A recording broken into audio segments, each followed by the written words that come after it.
C'est l'heure de faire un petit peu de data, mesdames et messieurs. On va comparer des tours un peu similaires entre Norris et Charles Leclerc. Le but du jeu, c'est pas de savoir qui a fait le meilleur tour, mais de comprendre sur un tour à peu près dans le même temps où sont les faiblesses et où sont les qualités de l'une et de l'autre voiture. Parce que ça, c'est des choses qui vont être intéressantes à aller chercher. Alors, donc vous le voyez, donc là, ici, pour vous expliquer un peu le graphique, donc vous avez les kilomètres-heure sur l'axe des ordonnées, 100, 150, 200, 250, 300 km/h. Et sur l'axe des abscisses, on a donc le circuit, si vous voulez. C'est le kilomètre, entre guillemets, les mètres que la voiture avale sur le circuit. Et donc là, on a le circuit, typiquement. Donc on voit où sont, en termes d'avantages, certaines voitures, etc. Encore une fois, c'est pas forcément les tours les plus représentatifs, mais ça permet de se poser 2-3 questions. Là, vous voyez, les temps autour, c'est 1:35.1 pour Norris, 1:35.4 pour Leclerc. On est sur des tours, typiquement, de long run. Et c'est pas du tout un tour perfo. Hein. Donc c'est pour ça, on tape à peine les 300 km/h, on est quasiment en dessous. Ensuite, là, on a le delta sur tout le tour. Donc, vous voyez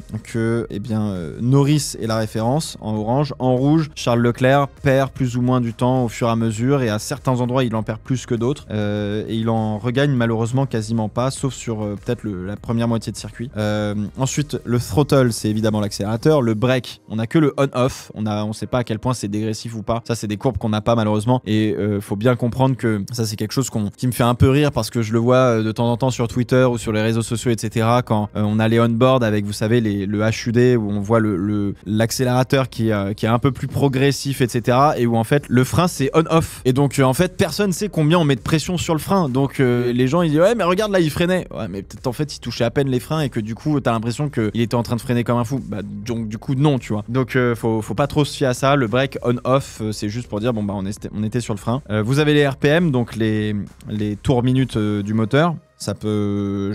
Là-dessus, pas spécialement intéressant non plus. On a quand même les gears, donc ça c'est les rapports de vitesse. Là il y a peut-être un ou deux trucs à aller chercher. Et le DRS qui n'a pas été activé par les deux pilotes puisqu'on est sur un relais de course. Donc on part du principe qu'on n'a pas de DRS. Voilà, on est en simulation course. Là on fait un zoom sur le virage 1. Virage 1, vous voyez qu'en termes d'accélérateur, il y a un peu un overlapping entre... Ok, désolé, je découvre un peu les mêmes les datas un petit peu en même temps que vous, mais c'est intéressant de voir ce que ça donne. Donc ce qu'on peut voir là-dessus, c'est que déjà premièrement, Charles Leclerc reste plus longtemps sur l'accélérateur avant de prendre le frein. Il y a presque même un overlapping entre le moment où il est sur l'accélérateur, il freine en même temps qu'il accélère, donc il est à fond. Et puis l'overlapping, c'est de freiner puis ensuite de retirer le pied de l'accélérateur. Alors c'est quelque chose qui peut se faire en monoplace, qui est pas bon de faire typiquement sur de l'endurance ou ce genre de choses, que tu peux faire aussi beaucoup en rallye d'ailleurs, mais justement ça c'est juste ça dure une fraction de seconde, hein.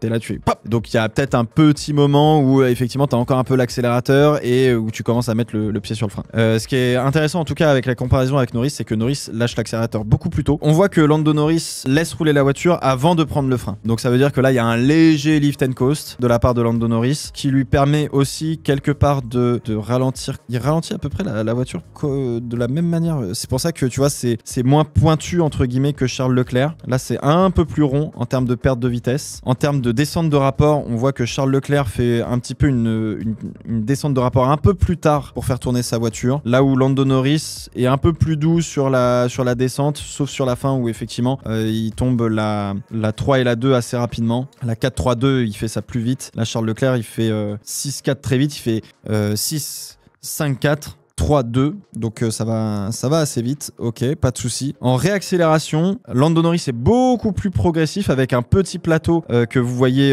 ici. Le petit plateau, c'est le moment où justement on fait le changement de direction pour aller prendre le virage numéro 2 avec la petite compression et où la voiture est un petit peu instable parce qu'il y a quelques bosses. Mais il a un petit peu plus d'accélérateur que Charles Leclerc. On a le même plateau à peu près. Charles Leclerc est un peu moins propre sur sa réaccélération. Il est un petit peu moins progressif. C'est un peu plus en dents de scie. Et après, Norris est pareil, très très progressif, mais par contre il remet le full gaz un petit peu plus tard que Charles Leclerc, là où Charles Leclerc est peut-être un poil plus agressif. Vous le voyez ici en termes de vitesse minimale dans le virage 1, donc dans cette épingle, Charles Leclerc rentre avec moins de vitesse dans l'ensemble que Lando Norris. Lando Norris garde quand même un petit peu plus de vitesse que Charles Leclerc au point de corde en vitesse minimale, et après en termes de réaccélération c'est relativement kiff-kiff, même si j'ai l'impression que Lando Norris est un petit peu au-dessus de Charles Leclerc, c'est un peu moins en cascade, c'est un peu mieux pour Lando Norris, sachant qu'il passe la 3 à peu près au même moment. Charles Leclerc met la 4 plus vite que Lando Norris, probablement pour essayer d'asseoir un petit peu l'arrière de la voiture et avoir un petit peu plus de stabilité en sortie de virage, ça doit être quoi? Ça doit être le 2. Là où Norris passe la 4 un petit peu plus tôt à ce moment-là, et il passe même la 5 un peu plus tôt que Charles Leclerc, là où Charles Leclerc laisse rouler un peu plus fort. Après, encore une fois, on est sur un relais course, donc forcément, le relais course, on va privilégier, entre guillemets, l'économie de puissance, de vitesse, de ce que vous voulez. Même aussi, on essaie de préserver le train arrière, de pas mettre trop de patinage, etc.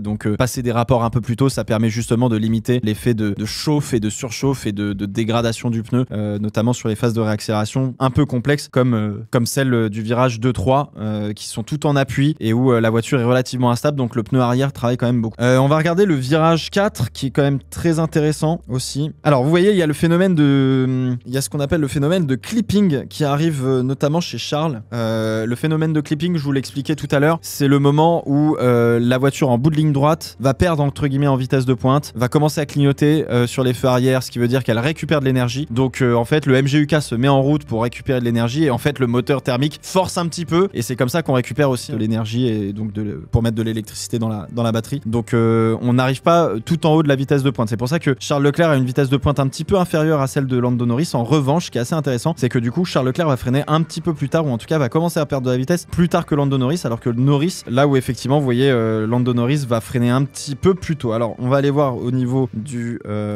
freinage. Pas de lift and coast pour Lando Norris qui lâche l'accélérateur et met le frein au même moment. Pareil pour Charles Leclerc, mais qui freine un poil plus tard, parce qu'il a moins de vitesse, donc il peut se permettre de freiner un peu plus tard. Vous voyez, ici on a 6 km/h de différence, donc c'est quand même pas rien, tu vois. Norris est un peu plus doux sur sa descente de rapport. Charles Leclerc fait une cascade de rapport direct de 7 à 4, il fait 7, 6, 5, 4.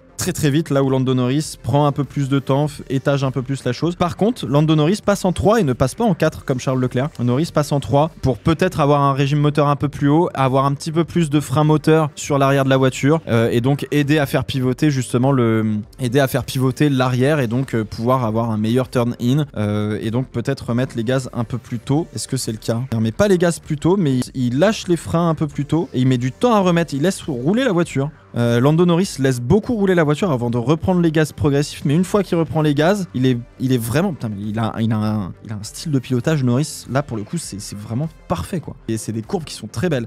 Charles Leclerc remet les gaz un peu plus tôt, mais il fait des petits plateaux avant d'être sûr de remettre plein gaz, mais il remet plein gaz à peu près au même niveau. Mais on sent qu'il y a un peu plus d'hésitation dans la réaccélération de Charles Leclerc. Vitesse minimale, Charles Leclerc est au-dessus. Il passe plus vite dans le virage 4. Norris passe un peu moins vite au point de corde. En revanche, comme on vient de le voir, Norris remet les gaz de manière peut-être un petit peu plus tard, mais par contre il remet les gaz beaucoup plus fort que Charles Leclerc, donc du coup ça lui permet d'avoir une meilleure sortie de virage en virage 4, donc hyper intéressant. Et là, comme on le voit, il reprend la 4, passe la 5 assez vite, là où Charles passe la 5 un peu plus tard, donc ouais, meilleure réaccélération, moins bonne entrée de Lando Norris, moins bonne vitesse minimale dans le virage 4. En revanche, là il conditionne très bien sa sortie, Lando Norris, et donc c'est là où il gagne un petit peu de temps. Vous voyez ici sur le delta là, eh bien Charles Leclerc récupère et passe même devant Lando Norris quasiment au point de corde, mais en fait il repère tout en sortie et Lando Norris reste devant. Hyper intéressant le virage 4. On arrive au 6-7, 5-6-7 là, tout ce complexe là, avant le 8. Donc là on est en sortie de virage 4, là on va arriver sur les virages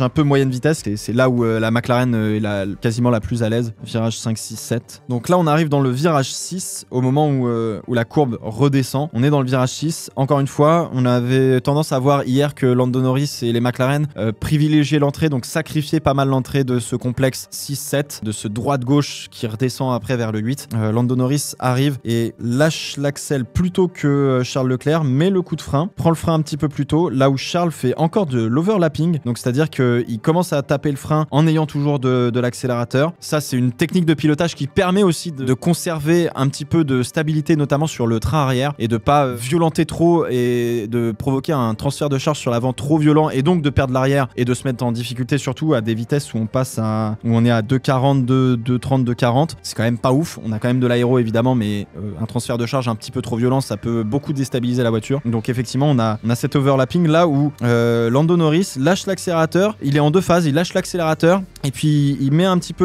il a le pied sur le frein pour garder un peu moins de frein. Non, il garde à peu près autant de frein que Charles Leclerc, mais il enlève le pied du frein un peu plus tard que Charles, remet de l'accélérateur toujours de manière beaucoup plus violente entre guillemets, beaucoup plus importante que Charles qui remet l'accélérateur un peu plus de manière progressive. Seulement dans le virage 7, donc le gauche, en règle générale, alors en qualif t'es à fond, sauf la stake peut-être à la limite. Dans ce complexe là, tu restes dans des conditions de rythme de course. Ici, ça vaut le coup de faire ce que fait Norris, c'est-à-dire de remettre à fond entre le 6 et le 7, puis de lifter légèrement histoire de redonner un petit peu de pouvoir directionnel à ton train avant, parce que tu fais un petit transfert de charge léger sur l'avant puisque tu retires un peu d'accélérateur. Donc ça permet de recaler la voiture. Ce que fait Charles Leclerc aussi un petit peu en amont. Donc il y a peut-être une différence de trajectoire, de manière de se placer, de prendre le 6 puis le 7 et puis après on remet gaz à fond puis on arrive au 8. Je regarde juste. Effectivement, Norris lâche un rapport juste un peu avant Charles Leclerc. Donc il est un peu plus doux sur les entrées, Lando Norris.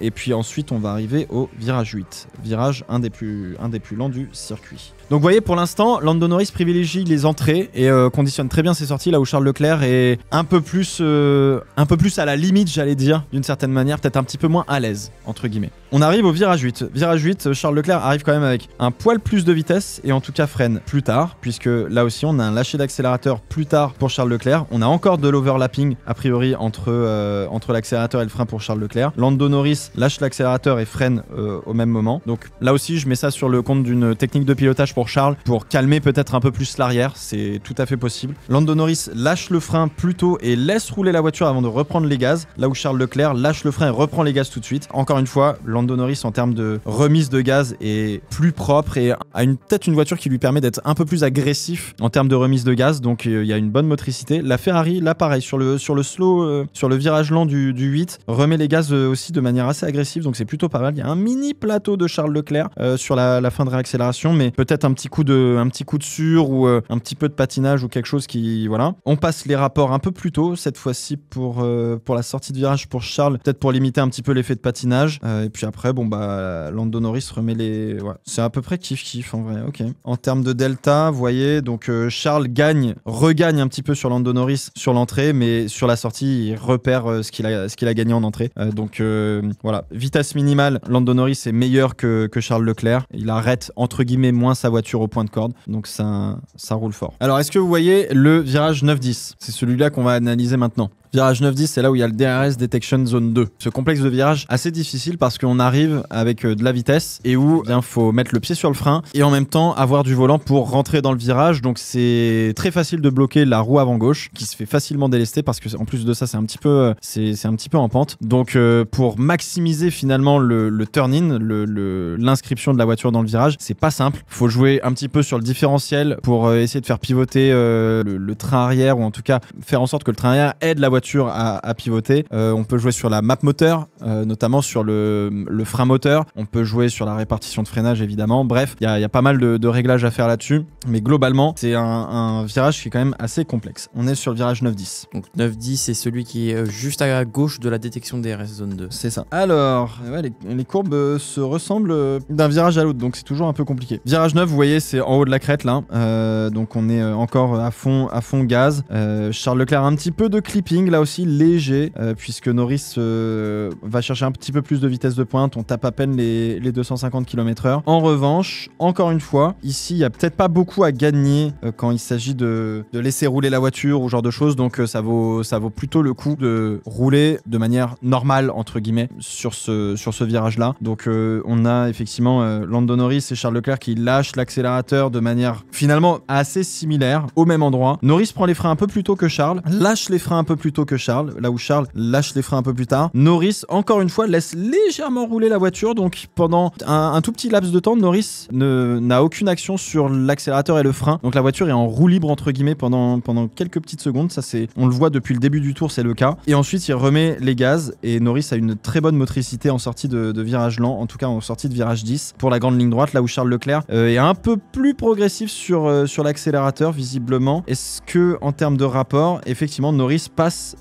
monte les rapports de manière monte les rapports plus tôt que Charles Leclerc, donc peut avoir un petit peu plus de motricité, peut mettre les gaz un petit peu plus tôt, limiter le patinage, etc. Et donc aussi, accessoirement, la surchauffe des pneus arrière, leur dégradation, etc. Là où Charles Leclerc préfère remettre les gaz et passer les rapports un peu plus tard.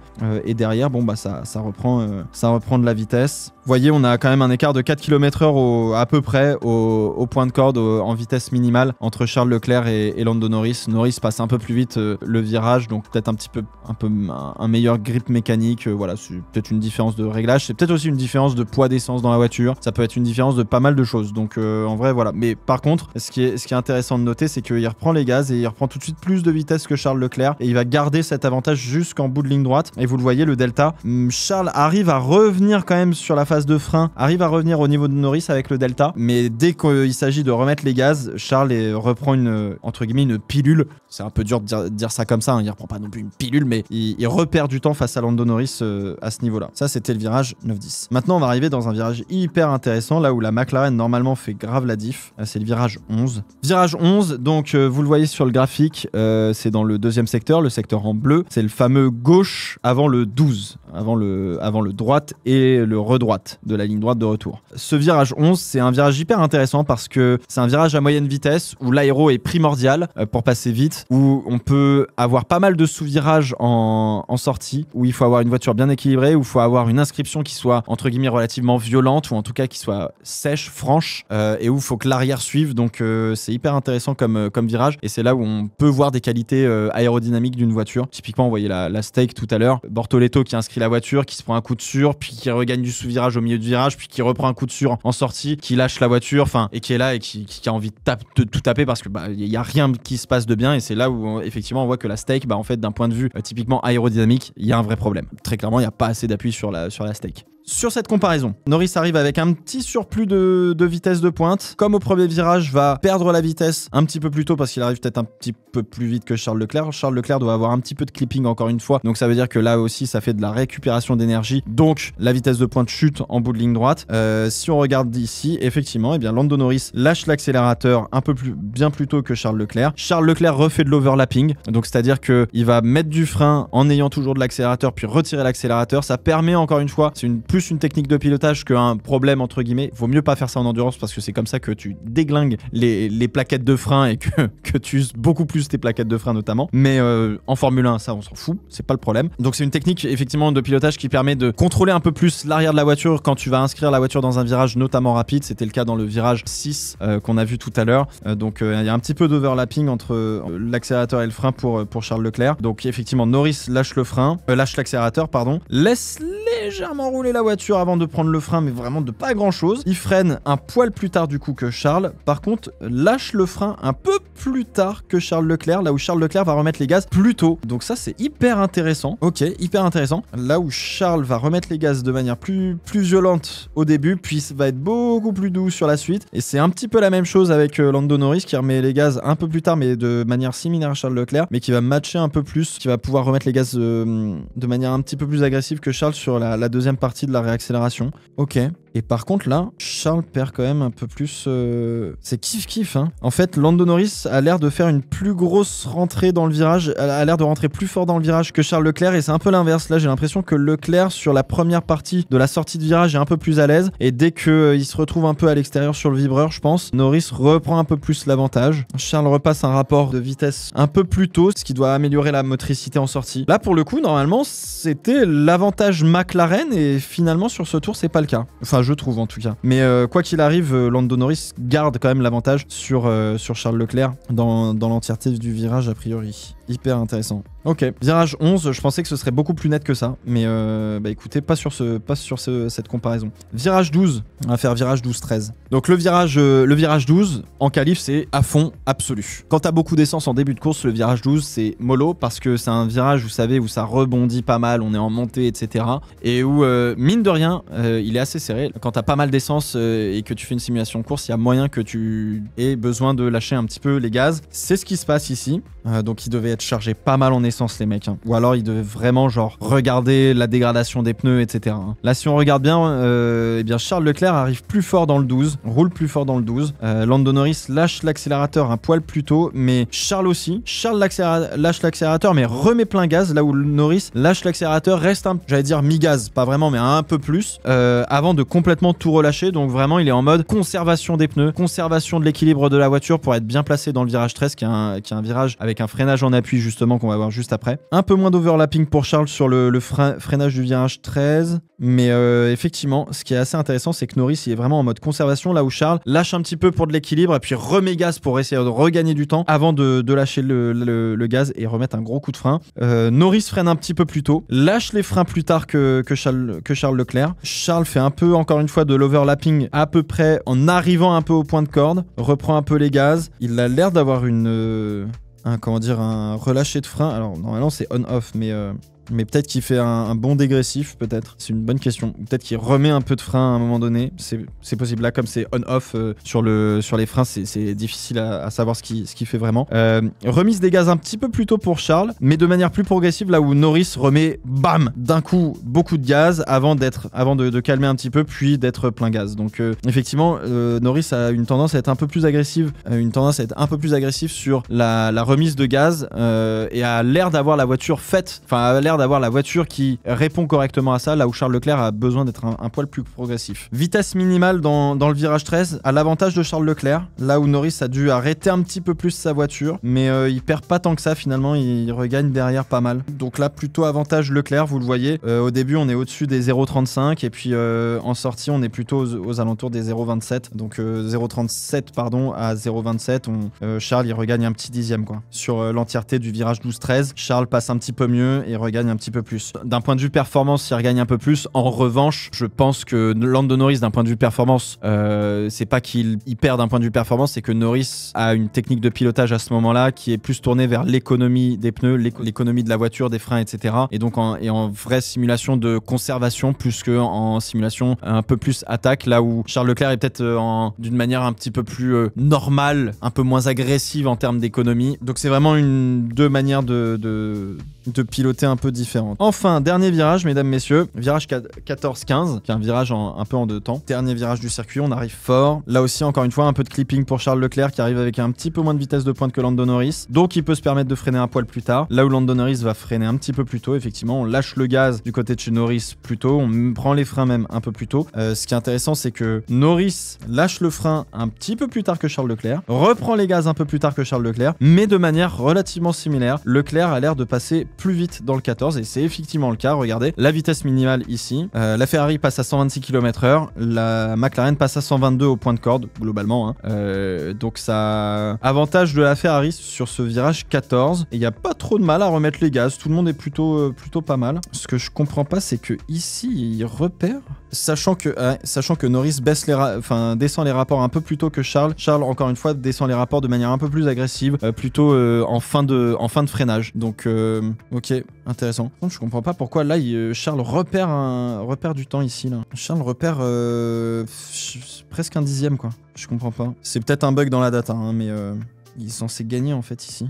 Le delta est un peu buggé peut-être, mais voilà. Bref, tout ce que l'on peut dire sur ces deux tours, en tout cas, on voit une technique de pilotage un petit peu différente entre Charles et Lando Norris. Charles est un poil plus agressif, là où Lando Norris peut se permettre d'être beaucoup plus doux avec sa voiture, de perdre un petit peu moins de temps. Donc c'est hyper intéressant. Là, c'était sur des longs relais de course, donc on n'est vraiment pas sur de beaucoup d'attaques. Ce qui est assez intéressant, c'est de voir Charles Leclerc faire de l'overlapping entre l'accélérateur et le frein pour justement peut-être calmer un peu l'arrière lorsqu'il inscrit la voiture dans des virages et éviter qu'il se prenne un gros coup de survirage. Donc ça veut dire qu'il y a encore un peu de boulot sur le réglage de la voiture de Charles. Là où Lando Norris est hyper smooth, il prend les freins un peu plus tôt, mais il conditionne beaucoup ses sorties. Là où Charles a tendance à rentrer de manière peut-être un poil plus forte. Donc c'est hyper intéressant cette comparaison entre la McLaren et la Ferrari sur un long relais. On voit les qualités de la McLaren surtout sur les sorties de virage et les virages moyenne vitesse, notamment en début de tour, là où Charles Leclerc reprend un petit peu plus dans le troisième secteur à Lando Norris, notamment sur le virage 11, 12, 13, où très clairement la McLaren était en mode beaucoup plus économie. On le voyait dans le 13 où Lando Norris était mi-gaz entre guillemets, là où Charles remet plein gaz entre le 12 et le 13 pour essayer de regagner un petit peu de temps, là où Norris était vraiment en mode conservation de pneus et je veux ménager la bonne entrée pour pouvoir être meilleur en sortie. Et généralement c'est plutôt payant pour le pilote McLaren. Donc voilà à peu près ce qu'on peut dire sur cette comparaison qui date donc de la deuxième journée et non pas de la troisième.